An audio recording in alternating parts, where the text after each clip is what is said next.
नमस्कार शेतकरी मित्रांनो, आज दिनांक 20 ऑगस्ट 2025 ते 28 ऑगस्ट 2025चा संपूर्ण हवामान आढावा आपण या व्हिडिओच्या माध्यमातून घेणार आहोत। मित्रांनो, सर्वांना एक विनंती आहे की कोणीही गाफील राहू नका।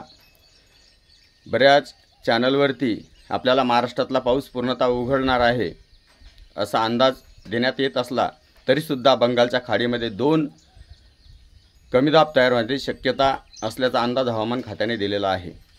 आणि यातील एक कमी दाब हा 26, 27, 28 तारखेदरम्यान विदर्भ मार्गे मराठवाड्यातून नाशिकच्या दिशेने जाण्याची शक्यता असल्यामुळे महाराष्ट्रामध्ये 26 तारखेपासून 26, 27 आणि 28 या तारखेदरम्यान मुसळधार पावसाची शक्यता आहे। आणि बऱ्याच ठिकाणी ढगफुटी सदृश्य परिस्थिती, पुन्हा पूर परिस्थिती महाराष्ट्रामध्ये निर्माण होऊ शकते। जशी मराठवाड्याच्या काही भागातले जनावरसुद्धा वाहून गेले, त्यामुळे शेतकऱ्यांनी गाफील राहू नये।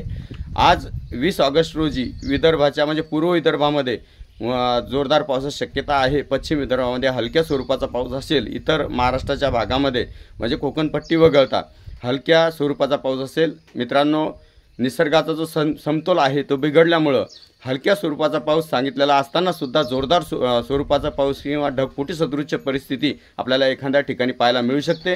त्यामुळे पाऊस काळामध्ये आपण आपली जनावरं ओढ्याच्या, नाल्याच्या, नदीच्या काठाला कुठेही ठेवू नका, ही विनंती या व्हिडिओच्या माध्यमातून करतो। आणि येणारा पाऊस जो आहे तो नाशिककरांना सगळ्यात जास्त बरसेल। तसेच विदर्भामध्ये सुद्धा विदर्भ आणि मराठवाड्याचा जो काही नांदेड परभणीचा भाग आहे या भागामध्ये सुद्धा या पावसाचा कर आपल्याला पाहायला मिळू शकतो। मित्रांनो, शेतकऱ्याचं या पावसामुळे यावर्षी संपूर्ण पीक हे नष्ट झालेलं आहे। तरीसुद्धा निसर्गाला कोणी हात लावू शकत नाही, परंतु एक जीवितहानी किंवा आपले जे काही जनावरं आहेत त्यांची काळजी घ्यावी यासाठी मी हा हवामान अंदाज या ठिकाणी टाकलेला आहे। बाकी कुठलाही मानस नाही। धन्यवाद।